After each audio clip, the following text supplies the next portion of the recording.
Hello everyone, कैसे हैं आप सभी लोग। मेरा नाम है अंकित मिश्रा और आप सभी का स्वागत है हमारे अपने प्लेटफॉर्म अमर ज्योति प्राइम पे। और आज की इस क्लास में हम लोग बात करने जा रहे हैं एक ऐसे टॉपिक के बारे में जहां से रेगुलर हमारे पास क्वेश्चंस बनते आ रहे हैं। किसी भी एग्जाम को आप देख लीजिए, चाहे वो कोई भी जेई एग्जाम हो, चाहे वो एसएससी जेई हो, चाहे वो एमपीपीजीसीएल हो, या वो किसी भी अदर स्टेट का इलेक्ट्रिसिटी बोर्ड का एग्जाम हो, आपको इस टॉपिक से जनरली क्वेश्चन देखने को मिलते ही मिलते हैं। तो आज हम लोग क्या कर रहे हैं, इस टॉपिक में, इस लेक्चर में, इस वीडियो में हम प्रॉपर तरीके से लॉसेस ऑफ ट्रांसफॉर्मर के जितने भी पॉसिबिलिटी होते हैं क्वेश्चंस के, उन सभी को यहाँ पे प्रॉपर तरीके से कवर करने वाले हैं। ठीक है, तो चलिए ज्यादा टाइम को डिले किए बिना क्लास को स्टार्ट करते हैं। सब कोई प्रॉपर तरीके से देखिएगा।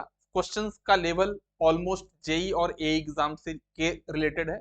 इसको मैं गेट एग्जाम के लिए टच नहीं कर रहा हूँ। सिर्फ जूनियर इंजीनियर और असिस्टेंट इंजीनियर का कोई भी एग्जाम आप देंगे, उतना आपके पास यहाँ से कवर हो जाएगा। तो जो पहला क्वेश्चन है आज के सेशन का आपके पास, वो ये है, the open circuit test in transformer give. हमारे पास दो प्रकार के टेस्ट होते हैं, है ना। मेनली दो प्रकार के टेस्ट होते हैं। एक होता है ओपन सर्किट टेस्ट, जिसको हम बोलते हैं ओसी टेस्ट या फिर नो लोड टेस्ट, और दूसरा हमारे पास होता है शॉर्ट सर्किट टेस्ट। ओके, तो ओपन सर्किट टेस्ट से हमें पर्टिकुलर जो लॉस मिलता है, दैट इज आयरन लॉस। हमारे पास कितना आयरन लॉस हो रहा है हमारे ट्रांसफॉर्मर में, उस टेस्ट से हमको पता चल जाता है। सिमिलरली हमारे पास जो शॉर्ट सर्किट टेस्ट होता है, उससे हमको हमारे ट्रांसफॉर्मर में कितना कॉपर लॉसेस हो रहा है वो पता चलता है। तो आई थिंक इसका आंसर को पता चल गया होगा। इसका आंसर हो जाएगा आपका ए। ठीक है ना। हमारे ट्रांसफॉर्मर में जो हम लोग ओपसी टेस्ट परफॉर्म करते हैं, उससे हमें कौन सी इंफॉर्मेशन पता चलती है, दैट इज आयरन लॉसेस।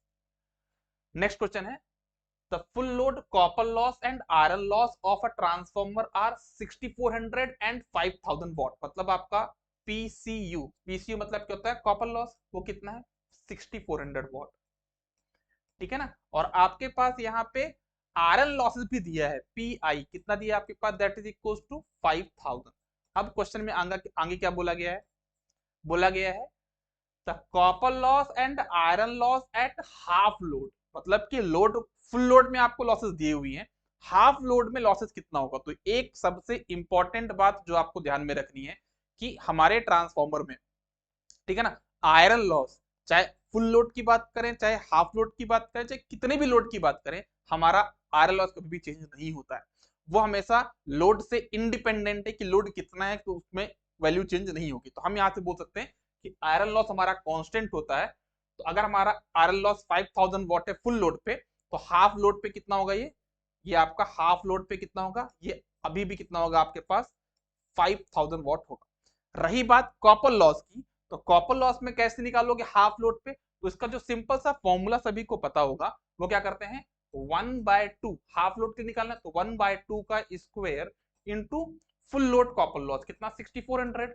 तो आप यहाँ पे इसको करके निकाल लीजिए, कितना आ जाएगा, 1/4 इंटू 6400। तो 16 चौको 64, मतलब 1600। चेक कर लीजिए, 1600 and 5000 what will be the correct answer.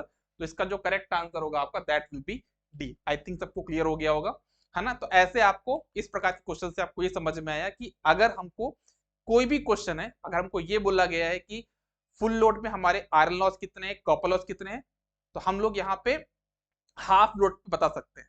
ठीक है, मुझे लगता है कुछ लाइट बंद करना पड़ेगा। चलिए कुछ लाइट ऑफ कर देते हैं।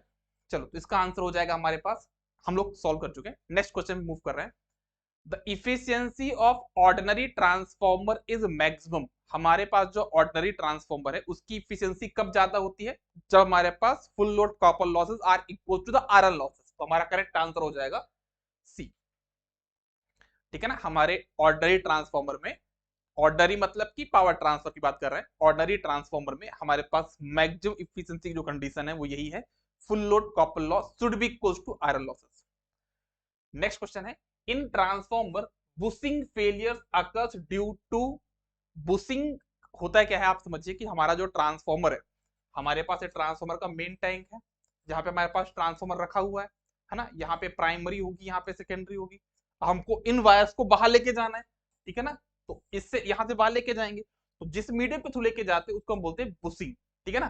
तो बुशिंग में जो फेलियर आएंगे वो किसकी वजह से आ सकते हैं, पहला होता है, यहाँ पे बोला गया है, transformer vibration, dielectric loss and partial discharge. तो इसका करेक्ट आंसर क्या होगा, याद रखिएगा, कि जो बुशिंग में जो डिफेक्ट आएगा, जो फेलियर आएगा, उसका सबसे मेन रीजन मान जाता है आपका ट्रांसफॉर्मर वाइब्रेशन। ट्रांसफॉर्मर में जो मैग्नेटोस्ट्रिक्शन फिनोमेना से जो वाइब्रेशन आएंगे उसकी वजह से बुशिंग में फेलियर आ सकता है। दूसरा, डाइलेक्ट्रिक लॉस से भी आपका बुशिंग में फेलियर आ सकता है। और तीसरा आपका पार्सली डिस्चार्ज, मतलब अगर वहां पे कुछ डिस्चार्ज हो रहा है पार्सली, आधा कुछ, तो उसको हम बोल देंगे कि हमारा बुशिंग वहां पे फेलियर होने के चांसेस होंगे। तो इसका जो करेक्ट आंसर हो जाएगा दैट विल बी सी, है ना। तो ये बात भी आपको ध्यान में हमेशा रखनी है। नेक्स्ट क्वेश्चन है, transformer are rated in KVA instead of kilowatt because हम अपने ट्रांसफॉर्मर की रेटिंग को केवीए में रखते हैं इंस्टीड ऑफ किलोवाट। किलोवाट में नहीं रखते, केवीए में रखते हैं। रीजन क्या है? तो याद रखिएगा, किसी भी चीज की जो रेटिंग होती है वो हमेशा डिपेंड होती है उसमें कितना लॉसेज है। मैं ट्रांसफॉर्मर की बात नहीं कर रहा हूं, मैं हर एक चीज की बात कर रहा हूं। आप अपनी प्रिपरेशन को भी देख लीजिए कि आपकी रेटिंग कितनी है, वो डिपेंड करता है आपके लॉसेस के ऊपर। आप कोई भी चीज पढ़ रहे हैं, आपको चीज समझ में आ रही है, अचानक से आपका पढ़ने में मन नहीं लग रहा है ना, तो वो आपका क्या है, लॉसेस आना शुरू हो गए। जैसे लॉसेस आना शुरू हो गए तो मान लीजिए कि आपकी 4 घंटे की कैपेसिटी है पढ़ने की, मतलब 4 घंटे बाद आपको उठना पड़ जाता है, ठीक है ना। वैसे ही ट्रांसफॉर्मर की हम लोग रेटिंग करते हैं उसके लॉसेस के बेस पे। तो हमारे ट्रांसफॉर्मर में 2 प्रकार के लॉसेस होते हैं, मेनली 2 लॉसेस होते हैं, iron loss, copper loss. Iron loss depend करता है वोल्टेज के ऊपर, कॉपर लॉस डिपेंड करता है करंट के ऊपर, मतलब वोल्ट एम्पियर। तो हम बोल सकते हैं कि हमारा जो ट्रांसफॉर्मर है उसकी रेटिंग केवीए की होती है, वोल्ट एम्पियर में क्यों होती है? क्योंकि इसके लॉसेस भी वोल्टेज और करंट पे डिपेंड करते हैं, है ना। तो हमारा करेक्ट आंसर हो जाएगा total transformer loss depends on volt ampere. तो ये हमारा करेक्ट आंसर हो जाएगा। बाकी एक बार आप बाकी ऑप्शन पढ़ लीजिए। लोड पावर फैक्टर, ये नहीं होगा। KVA fixed whereas kilowatt depends upon the load, ये भी नहीं होगा। नन ऑफ द ये भी नहीं होगा। तो हमारा करेक्ट आंसर माना जाएगा बी, ठीक है। ऐसे क्वेश्चंस आपको हमेशा देखने को मिलते हैं। नेक्स्ट क्वेश्चन है, what will be the effect on hysteresis loss of a transformer if the iron core is replaced with an air core? बढ़िया क्वेश्चन है। हमारे पास ट्रांसफॉर्मर में, हमारे पास ये ट्रांसफॉर्मर है, यहाँ पे हम लोग एक कोर यूज करते हैं, राइट। ये आपका कोर हो गया, है ना। यहाँ पे आपके पास प्राइमरी वाइंडिंग हो गई, ठीक है, और यहाँ पे हमारे पास सेकेंडरी वाइंडिंग हो गई। ये आपका यहाँ पे सोर्स कनेक्टेड है, यहाँ पे आपके पास लोड कनेक्ट होता है, ठीक है। अब बोला गया है कि हम लोग अगर इस ट्रांसफॉर्मर में, ये हमारे पास क्या है, कोर,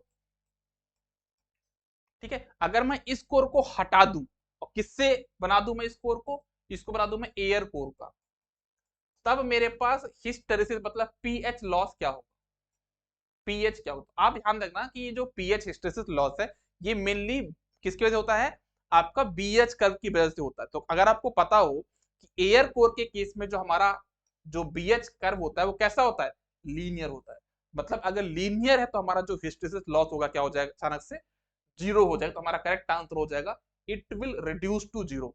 अगर आप अपने ट्रांसफॉर्मर में कोर को हटा के एयर कोर लगाते हो तो आपका जो लॉसेज है, पर्टिकुलर कौन सा लॉस, हिस्टेरेसिस लॉस, वो कितना हो जाएगा, जीरो हो जाएगा। क्योंकि आपका जो कर्व होता है एयर कोर के लिए वो लीनियर होता है, ठीक है ना। अगर यहाँ पे सिलिकॉन स्टील होता है तो वो आपको जो चिड़िया टाइप का शेप मिलता है ना, उस टाइप का कर्व वहां पे देखने को मिलता है। Which part of transformer is subjected to maximum heating? देखो, ट्रांसफॉर्मर में जो हीटिंग होती है जनरली लॉसेस की वजह से होती है। 2 प्रकार के लॉसेस हैं, iron loss, copper loss. Iron loss depend करता है वोल्टेज, उससे हीटिंग नहीं होगी। हमारे पास जो कॉपर लॉस है वो होता है करंट की वजह से, और उसका फॉर्मूला भी होता है आई स्क्वायर आर। और आई स्क्वायर आर जो भी लॉसेस होते हैं वो हमेशा किसके फॉर्म में होते हैं, हीटिंग के फॉर्म में होते हैं, राइट। तो हमको समझ में आया कि भाई कि ये आई करंट कहाँ पे फ्लो होती है, वाइंडिंग में। तो आपको समझ में आ जाना चाहिए यहाँ पे कि हमारे ट्रांसफॉर्मर में मैक्सिमम हीटिंग कहाँ पे देखने को मिलती है, वाइंडिंग में। क्लियर है चीज? चलिए नेक्स्ट क्वेश्चन है, in a core type transformer the winding that is placed adjust into the core is. हमारे कोर टाइप ट्रांसफॉर्मर में, ये हमारे पास कोर टाइप ट्रांसफॉर्मर है, हम लोग यहाँ पे ये कोर है ना, यहाँ पे हम लोग पहले क्या लगाते हैं, इंसुलेशन लगाते हैं। ये हमारे पास इंसुलेशन हो गया, ठीक है। उसके बाद हम लोग क्या करते हैं, यहाँ पे अपनी कोई एक वाइंडिंग लगाते हैं, है ना। तो जब हम लोग यहाँ पे वाइंडिंग लगाएंगे तो कौन सी वाइंडिंग लगाएंगे यहाँ पे पहले, फिर इंसुलेशन लगे, फिर कोई दूसरी वाइंडिंग लगाएंगे, है ना। तो हम लोग सबसे पहले कोर के पास में, ये हमारा कोर है और ये हमारे पास वाइंडिंग है, तो आपको बताना है कि हम कौन सी वाइंडिंग लगाते हैं यहाँ पे। तो ये हमेशा हमारी होती है लो वोल्टेज वाइंडिंग। उसके पीछे का रीजन हमारे पास क्या होता है,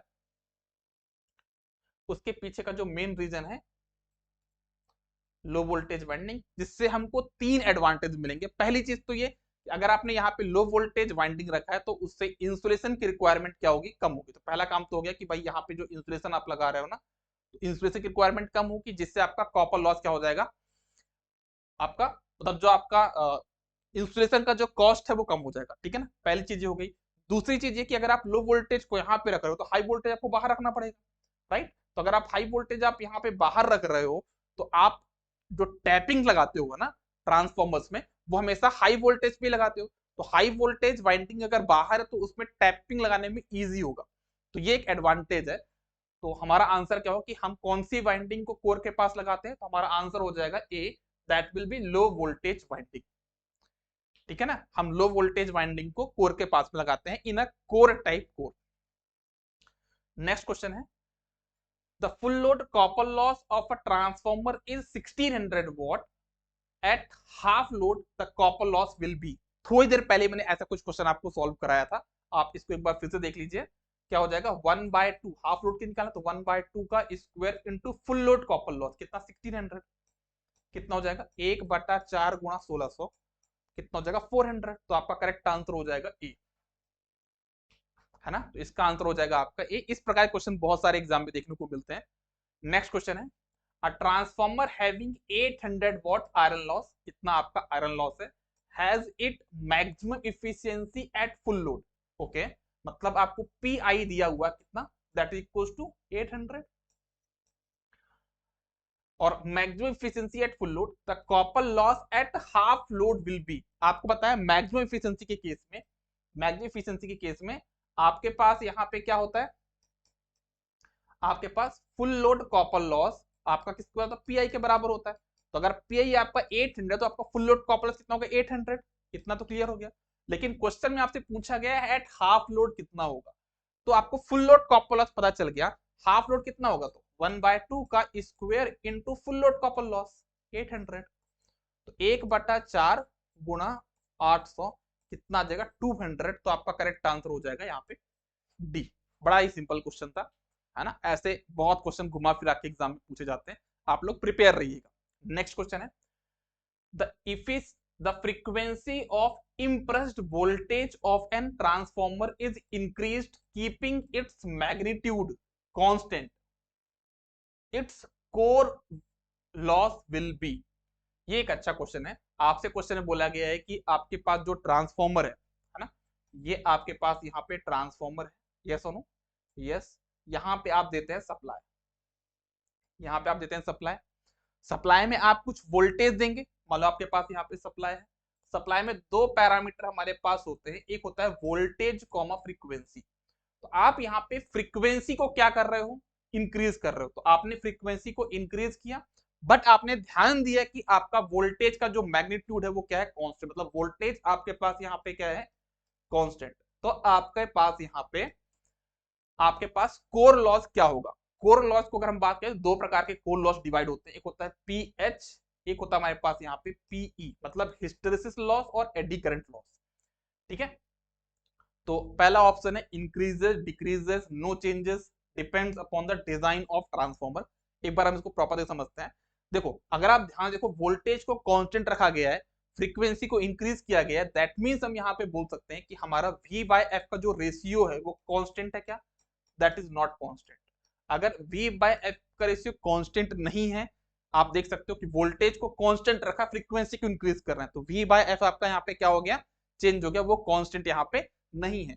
जब कांस्टेंट मतलब आपका BM भी यहाँ पे कांस्टेंट नहीं है। ठीक है ना, जो B मैक्स होता है वो भी आपका कांस्टेंट नहीं है।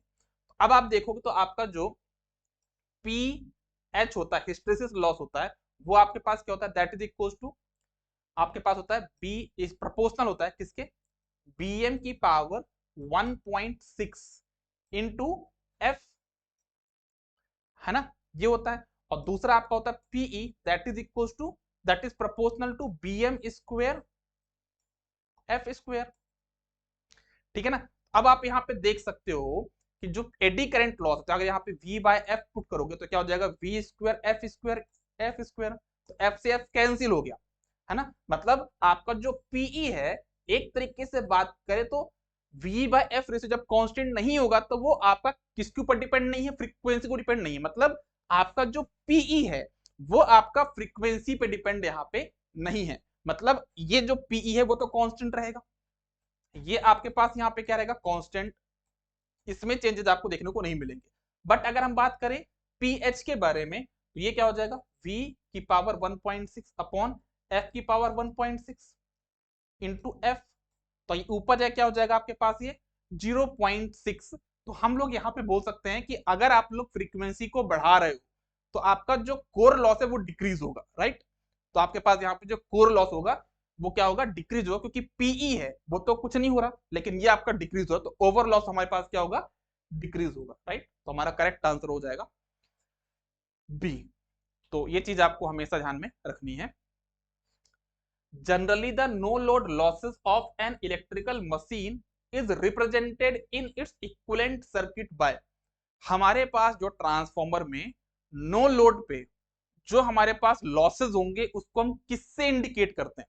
तो याद होगा आपको, हमारा जो नो लोड सर्किट होता है वो ऐसा कुछ होता है, कैसा, आपके पास नो लोड ब्रांच एक होता है आरसी, एक होता है आपका जेएक्सएम, आरसी और जेएक्सएम। इसमें तो कभी भी लॉसेस आपके नहीं होंगे, इसमें लॉसेस नहीं होंगे, तो लॉसेस कहाँ पे होते हैं, आरसी में होते हैं, ठीक है ना। तो अब ये आरसी हमने लॉसेस को रिप्रेजेंट करने के लिए बनाया गया है, कोर लॉसेस को रिप्रेजेंट करने के लिए बनाया गया, इसको हम इसको आरसी से रिप्रेजेंट करते हैं because it represents core loss. अब मतलब हमने इसको पैरेलल तो कनेक्ट किया है। अब आपको पता है कि यहाँ पे जो नो लोड करंट होती है वो मिनिमम होती है, सोनू, ये आपकी क्या होती है, मिनिमम होती है। अगर ये आपकी मिनिमम होती तो आरसी की वैल्यू क्या होगी, हाई होगी। तो आप क्या बोलोगे, हम अपने इक्विवेलेंट सर्किट में कोर लॉस को, नो लोड कोर लॉस को रिप्रेजेंट करते हैं parallel resistance with a high value of resistance, ठीक है ना। तो हमारा करेक्ट आंसर हो जाएगा C. The friction losses in real transformer are, देखो फ्रिक्शन लॉस आपके ट्रांसफॉर्मर में होता ही नहीं है, फ्रिक्शन लॉस वहां पे होता है जहां पे क्या होता है, मोशन, है ना। हमारे पास पता है कि हमारी जो ये ट्रांसफॉर्मर है that is a static device. Transformer क्या हमारे पास यहाँ पे एक स्टैटिक डिवाइस है, मतलब इसमें कोई भी मूविंग पार्ट्स नहीं है ना, जिसकी वजह से हमारे ट्रांसफॉर्मर में जो फ्रिक्शनल लॉसेस वो क्या होगा, 0% होगा। तो करेक्ट आंसर हो जाएगा आपका ए। फिर से एक नया क्वेश्चन देखते हैं, यहाँ पे क्वेश्चन में क्या बोला गया है। अब 4 केवीए पावर की रेटिंग दी हुई है ट्रांसफॉर्मर की, 400/200 volt single phase transformer has resistance of 0.02 per unit, okay. मतलब आपको रेजिस्टेंस की वैल्यू दी हुई है पर यूनिट में, रिएक्टेंस इसको मैं हाईलाइट कर देता हूँ कितना है, 0.02 per unit, reactance of 0.06 per unit, it's actual resistance and reactance referred to high voltage side are respectively, ठीक है। अब आपको यहाँ पे इसका आंसर बताना है, तो आपको इसको हाई वोल्टेज साइड लेके जाना है, ठीक है ना। जब आप इसको हाई वोल्टेज साइड लेके जाओगे तो हाई वोल्टेज साइड का वोल्टेज क्या आपके पास 400, ठीक है। तो अगर मैं आपसे पूछूं कि आपको जो पर यूनिट सिस्टम में जो जेड बेस निकालना पड़ता है ना, तो जेड बेस आप निकाल सकते हो कि निकाल सकते हैं, बिल्कुल निकाल सकते हैं। फॉर्मूला क्या हो जाएगा आपके पास, V square upon S base, high voltage side का वोल्टेज कितना 400, तो आपका हो जाएगा कितना 400 का स्क्वायर अपॉन एस बेस कितना है 4K, मतलब 4000। तो कितना हो जाएगा आपका आंसर, इसको सॉल्व करने पे 4 चौको 16, 1600 डिवाइड बाय 4000, नहीं और ज्यादा होगा ना यार, ये 4 जीरो होंगे, हाँ। तो आप यहाँ से 3 जीरो कैंसिल कर दो, 3 जीरो कैंसिल हो गया, तो हो जाएगा 40, है ना। कितना आ जाएगा पास यहाँ पे आंसर 40, ठीक है। तो ये आपका आ जाएगा 40 ओम, तो ये आपका जेड बेस आ गया। अब आप क्या करो कि ये रेजिस्टेंस दिया है, ये आपका रिएक्टेंस दिया पर यूनिट फॉर्म में, राइट। तो आप सभी को एक चीज पता है, वो क्या पता है कि आपका जो पर यूनिट वैल्यू होता है वो क्या होता है, per unit value is equal to actual upon base, right. तो आपको क्वेश्चन में पर यूनिट वैल्यू दी हुई है, यस और नो, यस। बेस आप निकाल चुके हो तो आप एक्चुअली निकाल पाओगे, बस आपको इन दोनों को क्रॉस मल्टीप्लाई करना है, तो कर दो आप यहाँ पे। तो आपका रेजिस्टेंस एक्चुअल कितना हो जाएगा, मल्टीप्लाई कर दो, पर यूनिट वैल्यू कितनी 0.02, 0.02 और बेस कितना आपके पास 40, तो 4 दूनी 8, 0.8 आ जाएगा ये, है ना, कितना आ जाएगा 0.8। और वैसे आप x एक्चुअल भी निकाल लोगे तो कितना आ जाएगा, दैट विल इक्वल्स टू कितना आपके पास 0.06, 0.06। इसमें भी आप जेड बेस का मल्टीप्लाई करोगे तो आ जाएगा 40, कितना हो जाएगा 6 चौको 24, तो आ जाएगा कितना 2.4। ठीक है, तो आपका आंसर हो जाएगा यहाँ पे क्या, दैट विल बी बी। ठीक है ना, बी ही होगा ना, हाँ बी ही होगा आई थिंक। ठीक है, तो आपका आंसर हो जाएगा यहाँ पे बी, याद रखिएगा सभी लोग। नेक्स्ट क्वेश्चन पे मूव करते हैं। In order to separate iron loss of a transformer into its component we keep. देखो आपके पास जो आयरन लॉसेस है ना, या फिर हम इसको बोलते हैं कोर लॉसेस, आयरन लॉस या फिर कोर लॉसेस, वो दो प्रकार के होते हैं। एक होता है आपका पीएच जिसको बोलते हैं हिस्टेरेसिस लॉस, और एक होता है आपका पीई मतलब एडी करंट लॉस। ये दोनों लॉसेस अगर मुझे बोला गया है कि 100 वॉट है ना, मेरे पास टोटल जो लॉस है वो कितना है 100 वॉट है, और मुझे बताना हो कि 100 वॉट में पीएच कितना है और ये पीई कितना है, वो मैं तभी पता कर सकता हूँ जब मेरा बीएम क्या हो, कांस्टेंट हो। क्या हो, बीएम यहाँ पे क्या हो, कांस्टेंट हो। और बीएम कांस्टेंट रखने की जो सबसे अच्छी कंडीशन होती है हमारे पास, वो होता है वी बाय एफ का रेशियो। मतलब आपका वी बाय एफ का रेशियो जब तक कांस्टेंट नहीं होगा तब तक आप लोग ये नहीं बता पाओगे आयरन लॉसेस में से कि कौन सा लॉस आपका कितना एडी करंट लॉस है और कितना आपका हिस्टेरेसिस लॉस है, राइट। तो आपका जो करेक्ट आंसर हो जाएगा यहाँ पे इस क्वेश्चन का कि आपका रेशियो वी बाय एफ यहाँ पे होना चाहिए कांस्टेंट, तभी आप ये बता पाओगे कि आपके आयरन लॉसेस में कितना आपका एडी करंट लॉस है और कितना आपके पास हिस्टेरेसिस लॉस है। नेक्स्ट क्वेश्चन है, if the voltage applied to the transformer primary is increased by, एक बार देखना पड़ेगा क्वेश्चन में क्या बोला जा रहा है, if the voltage applied to a transformer primary is increased by keeping the V by F ratio fixed, then the magnetizing current and the core loss will respectively। Okay okay, बढ़िया, अच्छा question है। मतलब कि आपको ये बोला गया है कि आप अपने ट्रांसफॉर्मर में, ये आपके पास ट्रांसफॉर्मर है, ठीक है ना, ये आपके पास ट्रांसफॉर्मर है, यहाँ पे आप देते हैं सप्लाई। सप्लाई में दो चीजें होती हैं, एक है वोल्टेज, एक है आपका फ्रीक्वेंसी। बोला गया कि आपने वोल्टेज को इंक्रीज किया है, राइट, वोल्टेज को इंक्रीज किया है by keeping V by F ratio constant, मतलब V बाय एफ को आपने कांस्टेंट रखा है, तो आपने वोल्टेज को बढ़ाया ना, इसका ये मतलब है कि आपने फ्रीक्वेंसी को बढ़ाया, तभी तो दोनों रेशियो कांस्टेंट रहेंगे ना। इससे हमको समझना है कि भाई आपने वोल्टेज को बढ़ाया है और आपने फ्रीक्वेंसी को बढ़ाया है, और ऐसे बढ़ाया है कि जो V बाय एफ का जो रेशियो है दैट इज कांस्टेंट। जब ये कांस्टेंट है तो आपका बीएम कांस्टेंट है, तो अगर आपका बीएम कांस्टेंट है तो आप ये बोल सकते हो कि भाई जो मैग्नेटाइजेशन करंट होगी ना वो क्या होगी, रिक्वायर्ड जो है मैग्नेटाइजेशन करंट जो रिक्वायर्ड है वो आपकी सेम रहेगी, उसमें कोई चेंजेस आएंगे क्या, नहीं, क्योंकि आपका बीएम कांस्टेंट है। तो यहाँ पे जो मैग्नेटाइजेशन करंट है वो रिमेन्स द सेम होगा, तो remain the same, remain the same, C और डी में आपका कोई आंसर हो सकता है। तो अब हमको कोर लॉसेस के बारे में देखना होगा, है ना। तो कोर लॉसेस में देखें कि अगर हमारा V बाय एफ का रेशियो कांस्टेंट है तो हमारा जो पी सी होगा वो क्या होता है, A B plus A F plus B F square, right, ये हमारे पास फॉर्मूला होगा।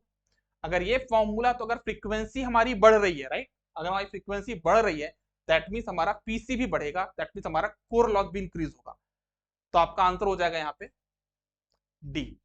डी कैसे किया मैंने, क्योंकि आपका जो मैग्नेटाइजेशन करंट है वो तो सेम रहेगा बट आपका कोर लॉस वहां पे क्या होगा, इंक्रीज होगा। ठीक है, तो ये बात भी आपको ध्यान में रखना है, यहाँ पे मैंने पूरा पर बता के रखा भाई, देख लो आप लोग प्रॉपर तरीके से। ये आपका एडी करंट लॉस है, ये आपका हिस्टेरेसिस लॉस है, ये जो पीई है वो किसके प्रोपोर्शनल है, बीएम स्क्वायर एफ स्क्वायर। तो अगर बीएम कांस्टेंट है तो पी किसके प्रोपोर्शनल हो जाएगा, फ्रीक्वेंसी के स्क्वायर के प्रोपोर्शनल। और अगर यहाँ पे बात करें पीएच के बारे में तो पीएच हमारा किसके प्रोपोर्शनल है, Pm की पावर 1.6 इंटू एफ। तो अगर ये कांस्टेंट है तो पीएच हमारा किसके प्रोपोर्शनल हो जाएगा, एफ। तो हमारा पीसी कितना हो जाएगा, मतलब जो टोटल कॉपर लॉस है वो अगर हम प्रोपोर्शनल हटाएं तो इक्वल आ जाएगा, कांस्टेंट आ जाएगा, तो हो जाएगा A F plus B F square, है ना, जो कि मैंने थोड़ी देर पहले आपको बताया था। कहां पे, यहां पे, ये है ना, कि जो पीसी है A F plus B F square के बराबर। ठीक है ना, तो हमारा जो करेक्ट आंसर हो जाएगा that will B D, right. Next question है, इस क्वेश्चन को देखेंगे सभी लोग प्रॉपर तरीके से। If P1 and P2 with the iron and copper loss of a transformer at full load, okay, full load पे आपके ये कॉपर लॉसेस है, मतलब आयरन और कॉपर लॉसेस है। Pi आपका क्या है, P1 आपका आयरन लॉस है, ठीक है, और P2 आपके, मतलब जो P2 है वो आपका कॉपर लॉस है, ठीक है। The maximum efficiency of the transformer is at 75% of full load, then what is the ratio of P1 and P2। तो क्वेश्चन में यहाँ पे एक चीज बड़े अच्छे से क्लियर दिया हुआ है कि आपका जो है efficiency, power at maximum efficiency, है ना, वो कितना है, 75% ऑफ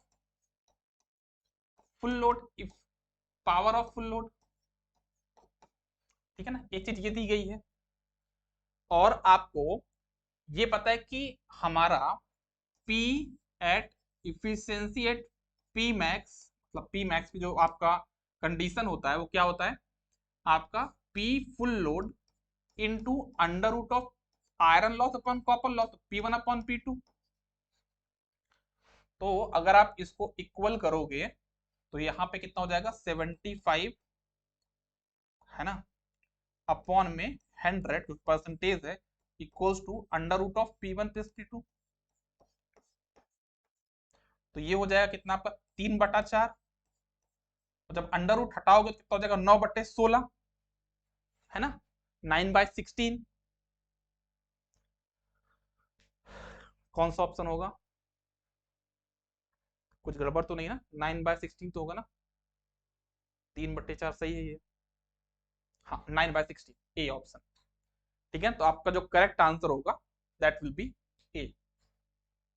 नेक्स्ट क्वेश्चन क्या है, in a transformer the angle between magnetization flux and supply voltage is. ये क्वेश्चन बड़ा सिंपल क्वेश्चन हो गया। आप लोग जब हम लोग क्या पढ़ते हैं, इक्विवेलेंट सर्किट, मैंने कल भी एक क्वेश्चन शायद सॉल्व कराया था, आज फिर से क्वेश्चन सॉल्व करा देता हूँ। देखो, ये आप सप्लाई वोल्टेज देते हो V, यहाँ पे आपका आता है क्या, IM current, magnetization current, because of inductive nature, जो कि आपका 90 डिग्री का एंगल बनाता है, और उसी के सेम फेज में आता है आपका फाइव एम। तो अब आप बता सकते हो ना कि सप्लाई वोल्टेज और फ्लक्स के बीच में जो आपका एंगल है, मतलब मैग्नेटाइजेशन फ्लक्स मतलब फाइव एम, सप्लाई वोल्टेज मतलब V1 के बीच में जो एंगल होगा दैट विल बी 90 डिग्री, और V1 आपका लीड करेगा। तो क्या होगा आपके पास answer, magnetic flux lead the supply voltage by 90 degree. नहीं, हमारा वोल्टेज लीड कर रहा है, magnetic flux and supply will be in the same phase, no, supply voltage lag, तो सेम चीज हो गई, magnetization flux lag the supply voltage by 90 degree. तो ये हमारा करेक्ट आंसर होगा ऑप्शन डी, ठीक है। Next question, a single phase 200 volt transformer, मतलब आपको ट्रांसफॉर्मर की रेटिंग दी गई है, takes 1 ampere at the low tension side, low tension side मतलब आपका ये लो टेंशन है LT, on no load at power factor of 0.385, ये आपका पावर फैक्टर दिया गया। द आयरन लॉसेस आर, तो आपका आयरन लॉस कितना होगा यहाँ पे ये आपको बताना है। तो आपको ये पता है कि हमारा नो लोड के केस में, हमारे नो लोड के केस में, है ना, जो हमारा कॉपर लॉस होगा, मतलब आयरन लॉस जो हमारे पास होगा, उसको हम कैसे रिप्रेजेंट कर सकते हैं, आरसी जो हमारा होता है ना, वो हमारा क्या रिप्रेजेंट करता है, आयरन लॉस को। तो हम क्या बोलेंगे, V into C into cos phi nought. तो ये हमारा आयरन लॉस को रिप्रेजेंट करता है ना। तो लो टेंशन वोल्टेज कितना आपका 200, करंट कितना बताया गया 1 एम्पियर, और जो पावर फैक्टर कितना 0.385, मल्टीप्लाई कर लीजिए कितना आ जाएगा पास यहाँ पे 2×3=6, 66 के आसपास जो भी आंसर होगा 77 है ना। तो आपका बी आंसर यहाँ पे करेक्ट माना जाएगा। ठीक है, आप लोग कैलकुलेशन कर लीजिएगा, मैंने अप्रोक्सीमेशन से बताया था, 77 आपका करेक्ट आंसर होगा। Next question, in which of the following factor does hysteresis loss depend. अभी थोड़ी देर पहले मैंने हिस्टेरेसिस लॉस का फॉर्मूला भी बताया था, तो आप बता सकते हो कि आपका जो हिस्टेरेसिस लॉस है वो कौन कौन से पैरामीटर पे डिपेंड करता है। तो पहला बोला गया फ्लक्स डेंसिटी, बिल्कुल डिपेंड करता है ना, बीएम की पावर 1.6 जो बोलते थे अपन। फ्रीक्वेंसी भी डिपेंड कर रहा है, बिल्कुल सही बात है। थिकनेस ऑफ लेमिनेशन पे आपका ये डिपेंड नहीं करता, वो तो आपका एडी करंट है वहां, इसलिए हम थिकनेस लगाते हैं वहां पे, लेमिनेशन लगाते हैं ना। तो ये हमारा आंसर नहीं होगा, और टाइम पे तो कोई भी लॉस डिपेंड नहीं करता।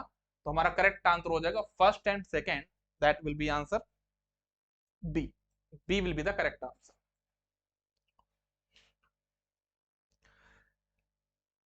Laminated insulation coated with varnish are normally used in the transformer. मतलब हम लोग जो लेमिनेशन की जो लेमिनेशन मतलब पतली पतली सीट होती है ना, पतली पतली सीट है, उनके बीच में हम लोग इंसुलेशन लगाते हैं, किसका, वर्निस का, है ना। यहाँ पे हम लोग क्या लगाते हैं, इंसुलेशन। कहाँ पे, यहाँ पे, ये हमारे पास इंसुलेशन यहाँ पे लगा हुआ है। तो ये जो हम लोग इंसुलेशन लगाते हैं ना, वो क्यों लगाते हैं, क्योंकि अगर हमने इंसुलेशन नहीं लगाया तो ये दोनों जो लेमिनेशन आपस में जुड़ जाएंगे। अगर जुड़ गए तो मतलब उसका जो इफेक्टिव क्रॉस सेक्शन एरिया है वो बढ़ गया, ये सुनो, इसका जो एरिया है वो बढ़ जाएगा। अगर इसका एरिया बढ़ गया है उससे रेजिस्टेंस क्या होगा मेरे पास, R equal to rho L upon A. तो अगर एरिया बढ़ गया है तो रेजिस्टेंस कम होगा, और जब रेजिस्टेंस कम होगा तो उससे एडी करंट लॉस हमारी क्या हो जाएगी, बढ़ जाएगी। ये सुनो, हमारी जो एडी करंट लॉस है वो क्या हो जाएगा, that will go on increasing. क्योंकि हम लोग लेमिनेशन क्यों लगा रहे थे, कि जिससे हमारा जो थिकनेस है वो कम रहे, जिससे हमारा क्रॉस सेक्शन एरिया कम हो जाए। जब क्रॉस सेक्शन एरिया कम हो जाए तो उससे हमारा रेजिस्टेंस बढ़ जाएगा, और रेजिस्टेंस बढ़ने से वो एडी करंट को क्या करेगा, अपोज करेगा, तो एडी करंट हमारे पास कम रहेगी। तो अगर हम लोग क्या करते हैं यहाँ पे, अच्छा, हम लोग वर्निस क्यों लगाते हैं, जिससे हमारा एडी करंट लॉस कम रहे, ठीक है ना। हम लोग को क्या करना है, वर्निस लगा रहे हैं जिससे हमारा एडी करंट लॉस यहाँ पे कम रहे। तो आंसर क्या हो जाएगा, to reduce eddy current loss. ठीक है ना, यहाँ पे मैंने बताया कि अगर नहीं लगाएंगे तो क्या होगा, क्वेश्चन पूछा है कि लगाया तो क्या होगा, ठीक है ना। तो ये आपका आंसर हो गया। नेक्स्ट क्वेश्चन है, a single phase transformer rated for 220 440 volt 50 hertz operate at no load at 220 volt 40 hertz. Okay, ठीक है, मतलब पहले आपके पास ये ट्रांसफॉर्मर था, ये आपके पास ट्रांसफॉर्मर है, ठीक है। आप इसको प्राइमरी साइड दे रहे थे कितना, 220 वोल्ट, 220 वोल्ट 50 हर्ट्ज, इतने में ऑपरेट कर रहे थे। फिर आपने उसको ऑपरेट किया कितने में, 220 वोल्ट 40 हर्ट्ज में। तो इतने से आपको क्या समझ में आया, क्वेश्चन में डायरेक्टली कुछ भी नहीं बोला जा रहा, हमको समझना पड़ेगा। क्वेश्चन में हमको समझना पड़ेगा कि भाई वो क्लियरली बोलना चाह रहे हैं कि भाई आपके इस क्वेश्चन में V/F रेशियो कांस्टेंट है क्या, नहीं। हम लोग ये समझ चुके हैं कि हमारे पास यहाँ पे जो V/F का रेशियो है दैट इज नॉट कांस्टेंट, क्योंकि 220/50 इज नॉट इक्वल टू 220/40। आगे पढ़ते हैं, the frequency operation at rated voltage results in which one of the following. मतलब कि आपको बोला है कि आप फ्रीक्वेंसी को डिक्रीज कर रहे हो, बट दोनों केस में आपका वोल्टेज तो कांस्टेंट था ना, ये 220 था, ये भी 220 था, तो वोल्टेज तो कांस्टेंट है, फ्रीक्वेंसी डिक्रीज हुई है, तो उससे क्या होगा। तो उससे हम यही बोल सकते हैं कि अगर आपकी फ्रीक्वेंसी डिक्रीज हुई है तो आपका जो हिस्टेरेसिस लॉस है वो तो आपका इंक्रीज हो जाएगा, लेकिन एडी करंट में आपका कोई फर्क नहीं पड़ेगा, क्योंकि आपका जो पीई है ना वो किसके प्रोपोर्शनल है, वी के प्रोपोर्शनल है, वी स्क्वायर के, है ना। तो इस केस में आप क्या बोलोगे, क्योंकि क्या होता है V² पर F² into F², F square से एफ स्क्वायर कैंसिल हो गया, तो पीई प्रोपोर्शनल है वोल्टेज के स्क्वायर के, तो वोल्टेज तो चेंज हुआ नहीं, तो आपका जो एडी करंट लॉस है वो चेंज नहीं होगा। चेंज क्या होगा आपका, सिर्फ और सिर्फ हिस्टेरेसिस लॉस। तो हमारा करेक्ट आंसर हो जाएगा डी। ठीक है, when are eddy current loss in a transformer reduced, हम अपने eddy current loss को कैसे reduce करेंगे ट्रांसफॉर्मर में। if lamination are thick, if the number of turn in the primary winding is reduced, if the number of turns in the secondary winding is reduced, if lamination are thin, जितने पतले lamination होंगे, जितने पतले lamination होंगे उतना कम हमारी current flow होगी AD core में। जब कोर कम में करंट कम फ्लो होगी तो हमारा एडी करंट लॉस वहां पे क्या होगा, कम होगा। ठीक है ना, तो वो हमारा जो लॉस है एडी करंट लॉस वो थिकनेस पे डिपेंड करता है लेमिनेशन के, जितना कम थिकनेस होगा उतना अच्छा हमको देखने को मिलेगा। Which of the following material is preferred for transformer core operating in microwave range, मतलब आपकी जो फ्रीक्वेंसी है ना that is not equal to 50 hertz here, यहाँ पे आपकी फ्रीक्वेंसी 50 हर्ट्ज नहीं है। अब आप फ्रीक्वेंसी को यूज करना चाह रहे हो कितना, आप अपनी फ्रीक्वेंसी को रखना चाह रहे हो अबाउट मेगा या फिर गीगा हर्ट्ज में। अब इतनी ज्यादा अगर फ्रीक्वेंसी रखोगे तो आपका जो कोर लॉसेस वो ज्यादा हो जाएंगे, है ना। तो आपको एक ऐसा कोर लेना पड़ेगा जिससे आपका लॉसेस कम हो, ठीक है ना, हिस्टेरेसिस लॉस कम हो, और उसके लिए जो सबसे बेस्ट कोर होगा, हाई परमिबिलिटी कोर होगा, दैट इज फेराइट। तो आप याद रखना कि हमारा जो ये ट्रांसफॉर्मर होगा जो हाई मतलब माइक्रोवेव फ्रीक्वेंसी में जब ऑपरेट हो तो उस टाइम पे हम लोग सिलिकॉन स्टील को यूज नहीं करेंगे, हम लोग वहां पे प्रिफर करते हैं फेराइट को। तो हमारा करेक्ट आंसर हो जाएगा यहाँ पे A, ferrite cores are required for microwave range. The distribution transformer are design to keep iron loss minimum, because हमारे पास दो प्रकार के ट्रांसफॉर्मर होते हैं। एक होता है पावर ट्रांसफॉर्मर जो कि आप लोग कहाँ पे लगाते हो, ट्रांसमिशन वगैरह में। एक होता है डिस्ट्रीब्यूशन ट्रांसफॉर्मर जो आपके घर के आजू बाजू लगा हुआ है। तो हम बात कर रहे हैं किसके बारे में, जो आपके घर के आसपास ट्रांसफॉर्मर लगा, डिस्ट्रीब्यूशन ट्रांसफॉर्मर। उस ट्रांसफॉर्मर में हमारी पूरी कोशिश क्या होती बनाते टाइम कि आयरन लॉस कम। ऐसा क्यों, क्योंकि हमको पता है कि वो जो ट्रांसफॉर्मर है, ठीक है ना, हम उसकी प्राइमरी पे हमेशा सप्लाई देंगे, ठीक है, और उसके सेकेंडरी पे जो लोड है वो डिपेंड करेगा कि आप अपने घर पे कितना लोड चला रहे हो, है ना। दैट मीन्स हम ये बोल सकते हैं कि उसमें जो कॉपर लॉस है वो तो कभी ज्यादा कभी कम चेंज होता रहेगा, लेकिन एक लॉस है जो हमेशा कांस्टेंट रहने वाला है, that is your iron loss. तो हम लोग जब उस ट्रांसफॉर्मर को बनाएंगे तो इस बात का ध्यान देंगे कि भाई उसमें आयरन लॉस क्या हो, मिनिमम हो। कॉपर लॉस तो कभी ज्यादा कभी कम होता रहेगा, कभी कॉपर लॉस जीरो भी हो सकता है, बट हमारा आयरन लॉस तो हमेशा होता रहेगा। तो हमारी पूरी कोशिश रहती है कि हमारा आयरन लॉस वहां पे मिनिमम रहे। तो क्या बोलोगे, इसका ऑप्शन क्या होगा, आयरन लॉस में डैमेज द इंसुलेशन, गलत बात। Iron loss will heat up the coil, गलत बात। आयरन लॉस हीट के फॉर्म में नहीं होता, कॉपर लॉस हीट के फॉर्म में होता है। The primary of distribution transformer is energised for all the 24 hours. तो आपका जो प्राइमरी है ना वो हमेशा 24 घंटे के लिए ऑपरेट रहेगा, लेकिन आपका जो कॉपर लॉस है वो आपका 24 घंटे नहीं रहेगा, सेम नहीं रहेगा, बट आपका आयरन लॉस हमेशा सेम रहेगा, ठीक है ना। तो इस वजह से हम लोग डिस्ट्रीब्यूशन ट्रांसफॉर्मर को बनाते समय ये कोशिश करते हैं कि हमारा आयरन लॉस सबसे ज्यादा क्या हो, मिनिमम। क्लियर है चीज सभी को। चलिए, तो ये रहा आज के सेशन के बारे में, जहां पे मैंने आपको लॉसेस ऑफ ट्रांसफॉर्मर के लगभग 30 के अप्रॉक्स क्वेश्चन सॉल्व कराए। तो अगर आप इन क्वेश्चंस को अच्छे से कर लेंगे तो ये मान के चलिए कि आपके एग्जाम में जो क्वेश्चन आएंगे, कोई भी जेई और एक एग्जाम देते हैं, लॉसेस अगर एक क्वेश्चन आता है तो वो इन्हीं क्वेश्चंस में होगा। तो आप एक बार अच्छे से पहले थ्योरी को पढ़ लीजिए, गो थ्रू कर लीजिए, फिर इन क्वेश्चंस को सॉल्व कर लीजिए, और एक टेस्ट मैं आपको साथ में डाल दूंगा 25-30 क्वेश्चन का, एक बार उसको भी अटेम्प्ट कर लीजिए। फिर इस टॉपिक को हमेशा में तकलीफ भूल जाइए, आपको इसमें कुछ और नहीं पढ़ना, जितना मैंने कराया वो मोर देन इनफ है, उतना ही करके आप एग्जाम में पढ़ के जाइए, आपका इजिली सिलेक्शन हो जाएगा, ठीक है। इस टॉपिक में आपको और एक्स्ट्रा मेहनत यहाँ पे नहीं करनी। चलिए, आज के लिए बस इतना ही, बहुत बहुत धन्यवाद, good day, all the best, take care, bye bye.